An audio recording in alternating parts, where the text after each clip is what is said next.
Welcome back to the channel. Now, we know that ChatGPT is everywhere and how it works, all right? But what we don't really know is how to make this make us money with Fiverr.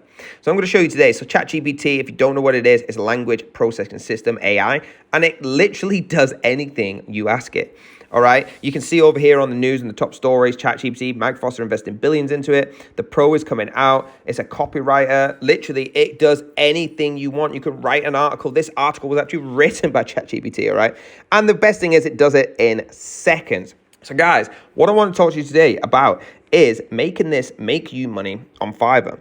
A lot of times in the world, as you can see here, it's passing exams and things like that. People are paying people to do this. So on Fiverr is a freelancing company. Let's go over there now. So go on Fiverr, make an account, and you can see or browse the categories, and you'll see exactly what people are paying for. People are paying for video animation, music center, but more importantly, writing and translations. Okay, so if you click on that, all of these products, all of these categories, people are paying people money to sit there and do it, and they have time limits on it, maybe 3 days, 4 days, a week. You could do this in 30 seconds.